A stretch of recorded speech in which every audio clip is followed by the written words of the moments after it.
100 preguntas y respuestas para comprender el conflicto colombiano es un espacio para divulgar el conocimiento histórico y promover el sano debate. Orientan este programa los profesores Mauricio Albeiro Montoya y Wilmer Zuleta. ¿Qué puedo hacer por mi pueblo? Aquí ya no existe paz, aquí ya no hay libertad, aquí ya no pasa un día sin algo que lamentar.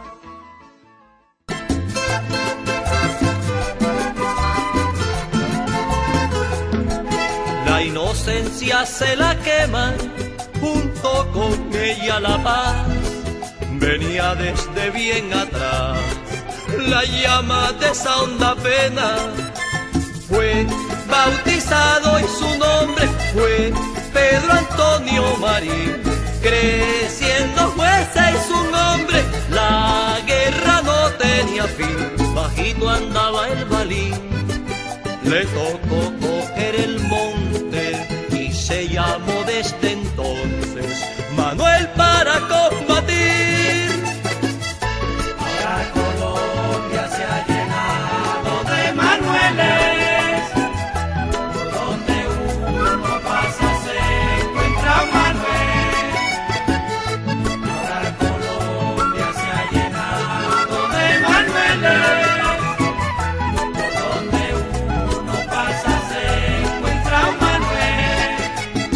Manueles que van, Manueles que vienen, y el Manuel herido no deja de crecer. Sean todos bienvenidos nuevamente a su programa radial 100 preguntas y respuestas para comprender el conflicto colombiano. El día de hoy nos acompañan en la mesa el profesor Wilmer Zuleta, el profesor Iván Ríos y también el profesor John Freddy Arboleda. Hoy nos encontramos para conversar sobre dos inquietudes que también se plantean en el libro y están relacionadas con dos personajes muy reconocidos en la historia nacional y también en la historia de una guerrilla como la de las FARC. Estamos hablando de Manuel Marulanda Vélez y de Jacobo Arenas. Escuchábamos al inicio del programa una canción de un famoso guerrillero apodado Julián Conrado, que hace un honor musical a Manuel Marulanda Vélez. Para entrar en materia, queremos escuchar también la opinión de varias personas que tuvimos la oportunidad de entrevistar en distintos lugares, y esto opinaban sobre una figura como Manuel Marulanda. A Manuel Marulanda le decían tiro fijo. Todo su accionar se llevó a cabo en Marquetalia cuando empezó. Con respecto a su pensamiento político, tenía ideas socialistas e izquierdistas y se le atribuyeron muchas tomas guerrilleras, ya que era demasiado bélico. Marulanda fue un fundador y miembro de las FARC. Sus pensamientos están enfocados en ideas de izquierda, en ideas del Partido Comunista y también en ideas marxistas. Manuel Marulanda, alias Tiro Fijo, fue uno de los fundadores de las FARC y una persona de una corriente muy guerrerista y combativa. Manuel Marulanda Vélez le decían tiro fijo y era un guerrillero de la FARC. Manuel Marulanda Vélez fue jefe de las FARC que promovió las ideas izquierdistas desde los montes de Colombia y por eso su ideología política era llegar al poder con el socialismo. Escuchábamos entonces la opinión de varios ciudadanos que en la calle manifestaban su pensamiento sobre este personaje que tuvo a lo largo de su historia varios apodos o seudónimos. Uno de ellos muy famoso, el de Tiro Fijo, por tener muy buena puntería, y otro, Manuel Marulanda Vélez, cuyo origen era un tributo a un líder comunista y sindical asesinado en los años 50. Vale decir, pues, que este Pedro Antonio Marín nace en 1928, muere en 2008, nace en Génova, Quindío, y tras la muerte de Jorge Eliezer Gaitán, pues comienza a tener una incursión en movimientos de las guerrillas liberales. Con este preámbulo y con el saludo al profesor Iván Ríos, le queremos preguntar inicialmente cuál es ese papel que juega este personaje inicialmente en esas denominadas guerrillas liberales. Quisiera retomar, Mauricio, el perfil que está reconstruyendo de Pedro Antonio Marín, no sin antes esbozar un poco sobre lo que significaba ser liberal para ese momento, y era identificarse como claramente distinto a la concepción de país y a las prácticas que estaba llevando a cabo el régimen vigente para imponerse a sangre y fuego, que antecedía incluso la muerte de Jorge Eliezer Gaitán como aquel paradigma de la violencia perdurable por 6 generaciones, ¿cierto? Porque desde mediados de la década del 40, en las regiones la función estaba orquestada al ritmo de los pájaros, los chulavitas, las chusmas, los bandoleros, y la población joven, finalmente campesina, estaba para enfrentar el Estado, todo lo que aquello representaba. Y Pedro Antonio Marín está en el seno de esa generación y es una persona de origen quindiano, de Génova, Quindío. Su familia tiene antecedentes liberales, sus padres son campesinos con prácticas y concepciones liberales, pero además sus ancestros, su abuelo Ángel Marín, combatió en la guerra de los 1000 días. Entonces esto lo hace afín. Y desde muy joven, desde muy temprano, se vincula entonces a esas actividades beligerantes en su pueblo natal. Ahora, a él lo sorprende las acciones de los liberales en reacción contra los conservadores ante el asesinato de Jorge Eliezer Gaitán en el pueblo de sus padres, en el Valle. Y allí entonces se traslada a su pueblo natal y incursiona en los grupos armados de autodefensa campesina para combatir el Estado. Entonces allí tiene sus inicios con su participación subversiva desde 1950. Que digamos se reconoce como acciones liberales pero no oficiales porque no son reconocidas por un organismo partidario, así como en su momento tampoco lo fueron las acciones de aquellos personajes pues de origen conservador pero que no tenían un respaldo sí tácito pero no oficial por parte de los conservadores, y allí entonces incursiona en las acciones militares. En estas acciones entonces empiezan a confrontar férreamente el Estado y al verse diezmados el Quindío entonces se repliegan y buscan salida en el Tolima, en donde allí encuentran el respaldo por una facción armada con respaldo liberal patrocinada por el Gerardo Loaiza, y aquella organización de los Loaiza es aquel primer contacto que tiene Pedro Antonio Marín con una estructura organizada y que además le va a permitir tener contacto no solamente con una estructura armada organizada, sino también con otra facción vigente políticamente y que se hace visible con las armas, que es el Partido Comunista. Vemos ahí entonces ese inicio de luchas de Marulanda y de alguna manera pues cómo va incursionando en todos estos movimientos. ¿Qué más pasa en todo ese escenario y en esa transición hacia las ideas comunistas, profesor Iván? Ya en el Tolima incursiona en las acciones conjuntas con organizaciones armadas en contra de los ejércitos chulavitas y decide entonces abandonar aquel viejo apodo que adquirió por su puntería en sus acciones militares en Génova, Quindío, Tiro Fijo, y acoge el nombre de aquel albañil connotado comunista de origen antioqueño del municipio de La Ceja, que fue asesinado en 1953 en la famosa Casa de las Torturas de Laureano Gómez, y es así entonces como decide darse a conocer. Y a partir de ese momento entonces, ya instalado en el Davis, se establece en aquel comando central unificado compuesto por los liberales al mando de los Loaiza y una facción comunista en donde ya empiezan a planear acciones organizadas. Pero en el desenvolvimiento y en su dinámica comienza a notar diferencias. Y ya es así cuando las ideas cambian con el tiempo y empieza a notar que estas facciones comunistas tienen una estructura de organización, de disciplina y de colectivización de los recursos que no comportan los liberales. Con esto entonces vemos cómo paso a paso Marulanda va incursionando en estas disputas y así llegan también las luchas entre los denominados liberales limpios y aquellos comunes, los primeros considerados así entonces porque decían que sus ideas liberales eran puras, y a los llamados comunes porque estaban relacionados con aquellas ideas comunistas. Sumado a esto, vale decir entonces que posterior a estas discusiones que ya el profesor Iván Ríos mencionaba, Marulanda marcha hacia Marquetalia, Tolima, se establece allí en una especie de colonia agraria y ya para los años 50, específicamente para el año 54, rechaza la amnistía propuesta por el entonces general Rojas Pinilla. Sin embargo, años después se acogerá a la amnistía brindada por el primer gobierno del Frente Nacional, el gobierno aquel de Alberto Lleras Camargo.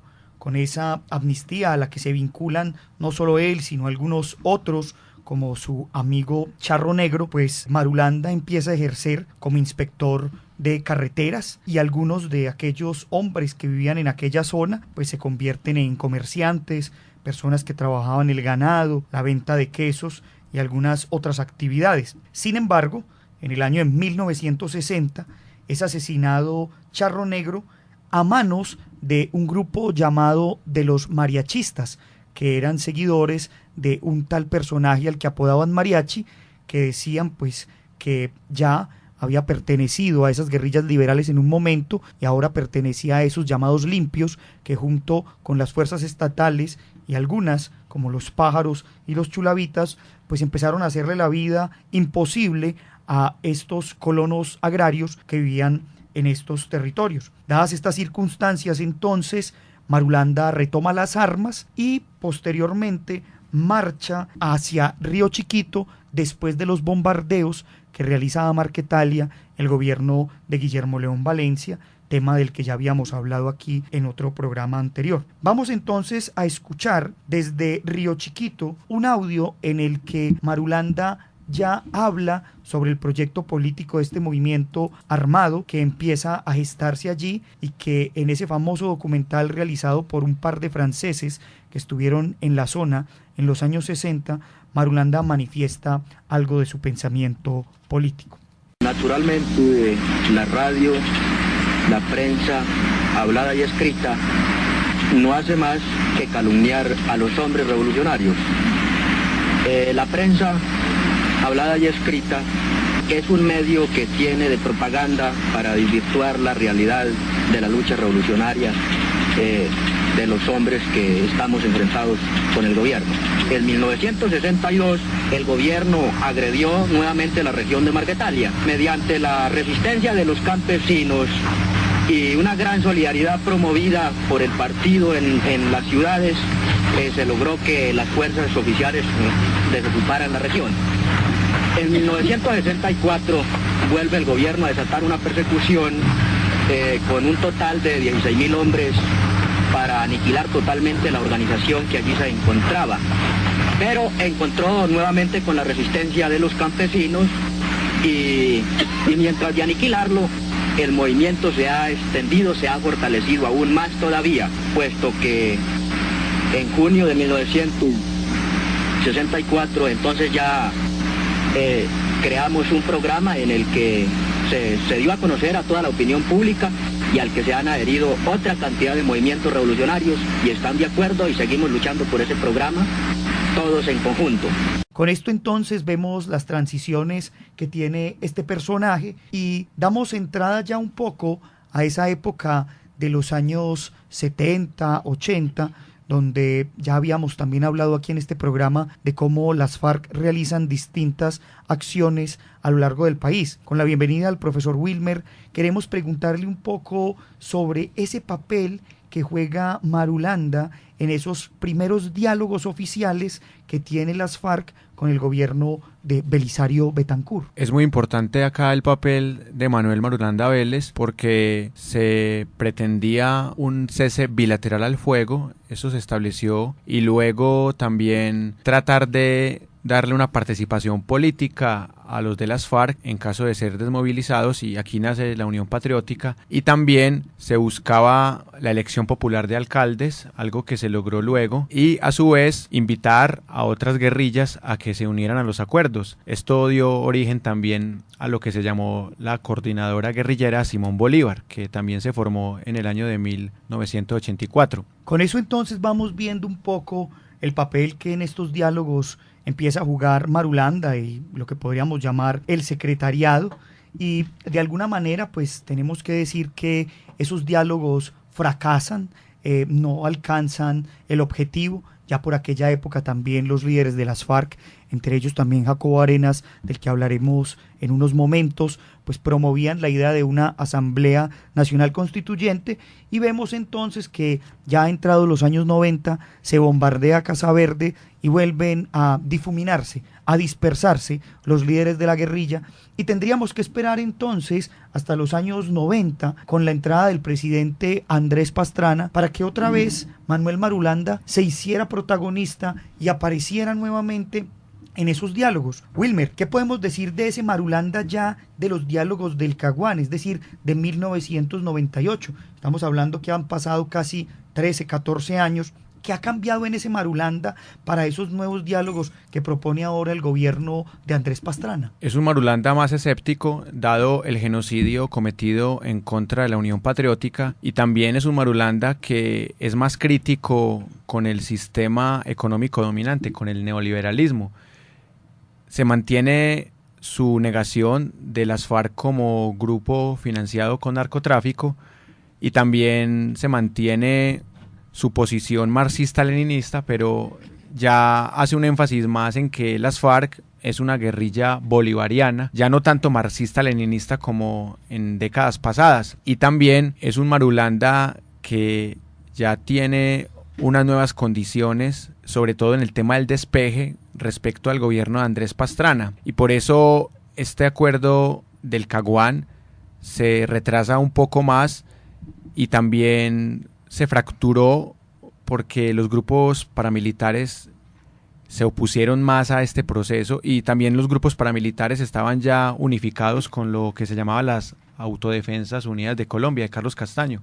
No podemos olvidar aquí que ya en ese primer encuentro que habría los diálogos del Caguán aparece esa imagen icónica de la silla vacía, donde Marulanda no llega a ese primer encuentro.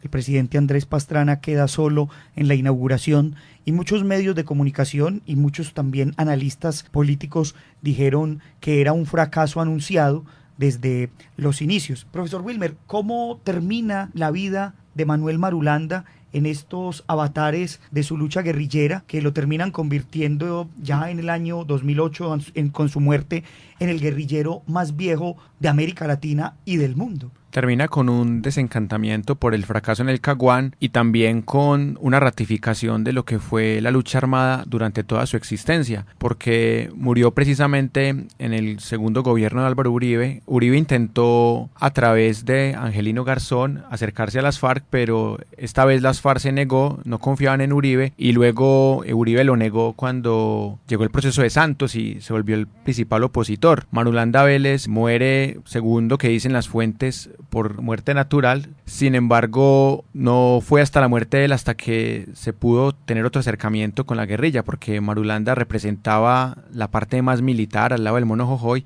mientras que, por ejemplo, Timochenko, Raúl Reyes eran una parte más política de las FARC. Con eso entonces cerramos este apartado sobre Manuel Marulanda Vélez y damos paso para conversar en este programa sobre Jacobo Arenas. Voy al campo de batalla a cumplir con la cita. Voy dispuesto al sacrificio que sea necesario. El sacrificio es el fuego que le purifica el alma y el corazón al revolucionario. El revolucionario, dijo Jacobo, lo dijo.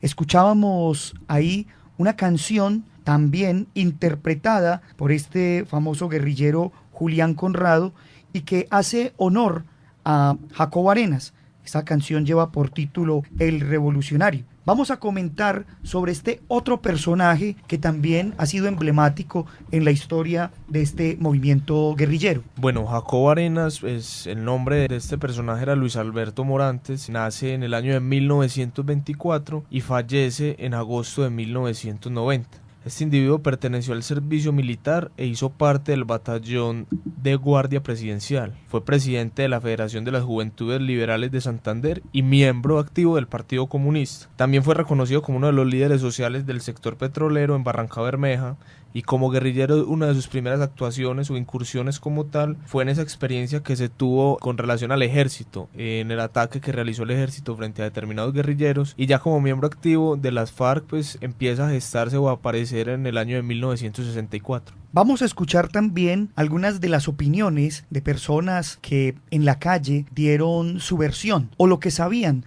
sobre un personaje como Jacobo Arenas. Fue un fundador de las FARC y también fue fundador del Partido Comunista, entonces sus ideas iban enfocadas al Partido Comunista, o sea, ideas de izquierda. Jacobo Arenas. Solamente sé que fue un fundador de las FARC, pero no sé nada más de él. Arenas fue más pacifista que tiro fijo y se basó en la Revolución Cubana. Jacobo Arenas, como Manuel Marulanda, quienes fueron los fundadores de las Fuerzas Armadas Revolucionarias de Colombia, eran dos guerrilleros con ideas marxistas-leninistas que lo que buscaban era un equilibrio de las clases sociales en Colombia, y ese equilibrio lo que buscaba era que las clases menos desfavorecidas pudieran tener más oportunidades. Esto buscando que quienes ostentan o quienes tienen todo el poder adquisitivo y todo el dinero redistribuyeran esto en toda la sociedad en partes equitativas para que todos tuviéramos los mismos derechos y el mismo acceso a la educación, a la salud, entre otras cosas. Igualmente redistribuir la tierra, porque la tierra la tenían estos personajes que tenían el poder económico. Entonces buscaban una redistribución de riqueza y de tierras. Jacobo Arenas tenía un pensamiento orientado hacia la educación política de los guerrilleros de las FARC. Era un pensamiento marxista.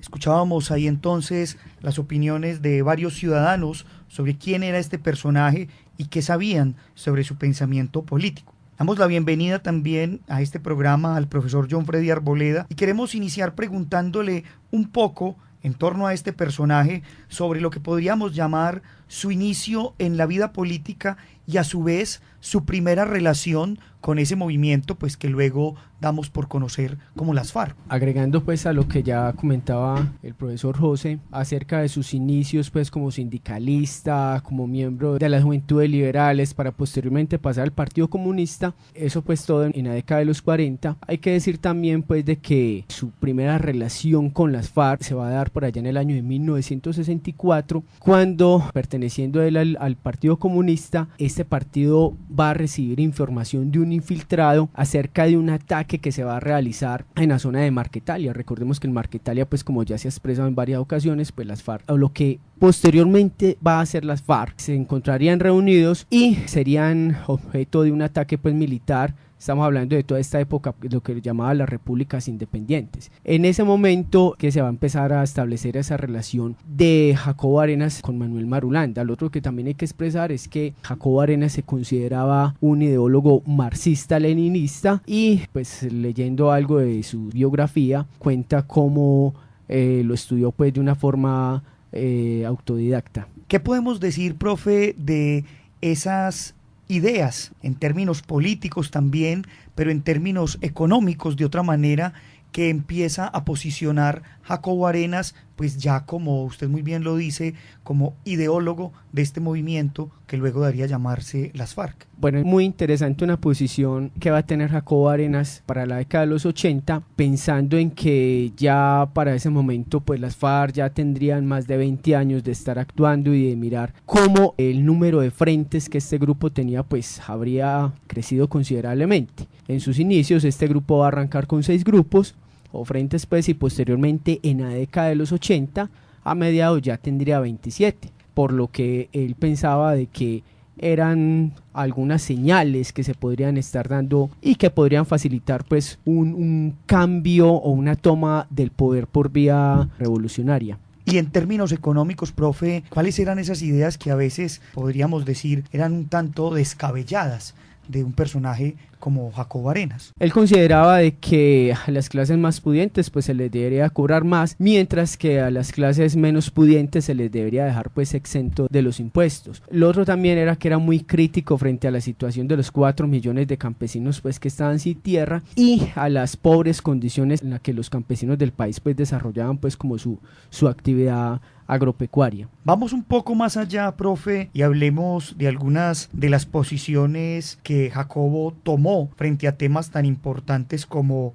los militares y a la vez pues también los grupos paramilitares con los que él ya de alguna manera había tenido alguna relación en términos de enfrentamiento. Bueno, vamos a hablar concretamente del periodo de la década de los 80 y sobre todo del periodo pues en el que se realiza el proceso de paz entre las FARC y Belisario Betancur en los diálogos de paz. Estamos hablando del periodo de 1982 a 1986. En ese periodo el presidente Belisario Betancur va a tener como ministro de Defensa a un muy famoso militar de esta época que se va a llamar Fernando Landazábal. Él, además de militar, era escritor y fue muy crítico con él porque lo consideraba que era un agitador, pues que estaba en contra del proceso. Igualmente porque consideraba de que los militares constantemente se estaban involucrando en las decisiones políticas, sociales y económicas del país. Lo otro, frente al tema de los paramilitares, pues es que él consideraba de que estos eran, digamos, parte pues del Estado. Con eso, de alguna manera, pues vemos un poco también, como decía el profesor Wilmer ahora,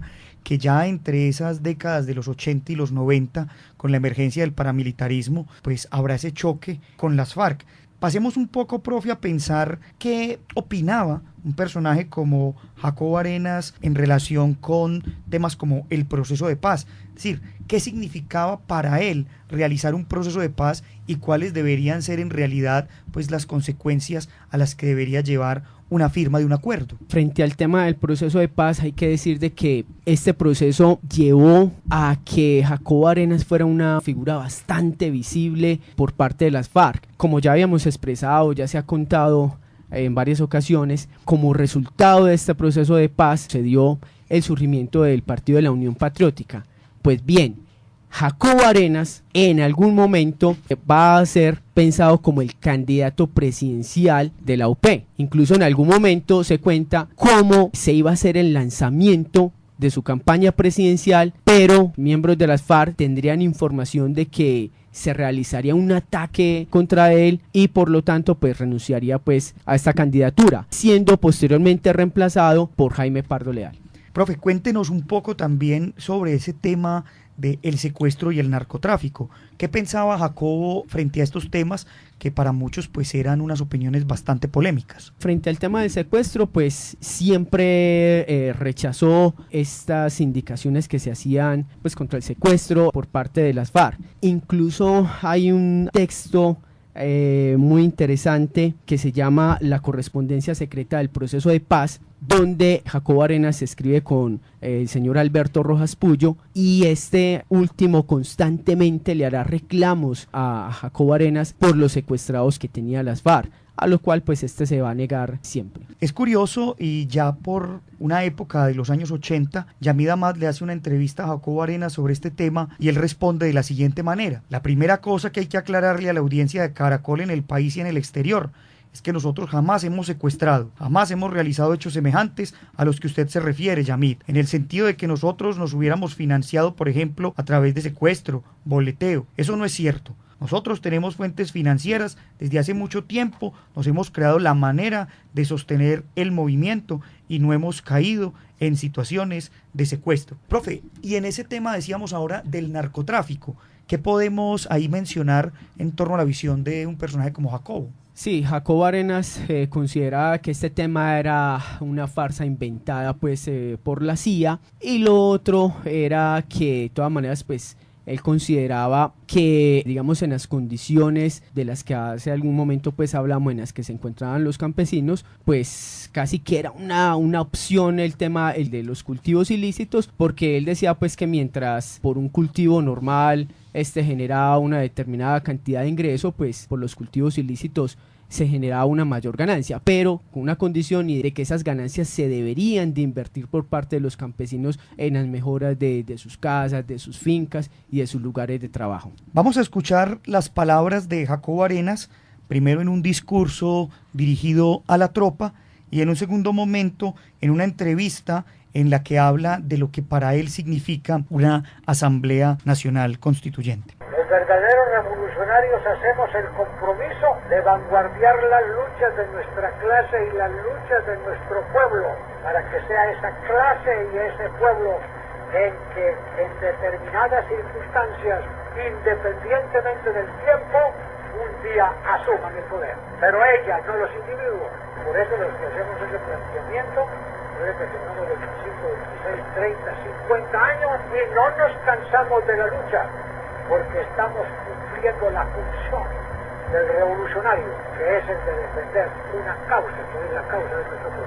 Los otros piensan distinto y por eso se cansan de la lucha y con relativa facilidad caen envueltos en las promesas del gobierno, que puede que los vuelvan gobierno por un tiempo y después los sacan a patadas cuando la oligarquía considere que ya no les son útiles, como ha acontecido siempre. Están tan emocionadas con la idea de una Asamblea Nacional Constituyente. La primera cosa es porque su convocatoria representa un gesto democrático y por eso la apoyamos y comenzamos a votar ya. Fundamentalmente es un problema de democracia. En Colombia no hay democracia. ¿Quiénes harían parte de esa Asamblea Constituyente según la propuesta de las FARC? Las Fuerzas Armadas oficiales, los alzados, los militares retirados, el movimiento sindical, el movimiento comunal, todas aquellas organizaciones de carácter estable, no las transitorias. ¿Como cuáles transitorias? Pongamos por caso como los paramilitares. Eso no puede prolongarse en la historia de Colombia, a menos que se hunda definitivamente la sociedad colombiana. ¿Usted cree que los paramilitares son fuerzas transitorias cuando tienen dominados militarmente territorios hace 5 o 6 años? Son hijas putativas del militarismo, transitorio, porque algún día volverá la democracia en Colombia. Escuchábamos ahí entonces las palabras de Jacobo Arenas y vale decir para terminar que Jacobo muere de muerte natural, un infarto, en agosto de 1990 en la Uribe Meta, meses antes de la toma armada a Casa Verde por parte de las Fuerzas Armadas. Con eso entonces terminamos nuestro programa del día de hoy. Agradecemos a los profesores que nos acompañaron en la mesa, a la Universidad Nacional por este espacio que nos brinda, a Jorge Benjumea en el máster y a todos nuestros oyentes los invitamos a que nos sigan escuchando en su programa 100 preguntas y respuestas para comprender el conflicto colombiano. Hasta pronto. 100 preguntas y respuestas para comprender el conflicto colombiano es un espacio para divulgar el conocimiento histórico y promover el sano debate. Orientan este programa los profesores Mauricio Albeiro Montoya y Wilmer Zuleta. ¿Qué puedo hacer por mi pueblo? Aquí ya no existe paz, aquí ya no hay libertad, aquí ya no pasa un día sin algo que lamentar.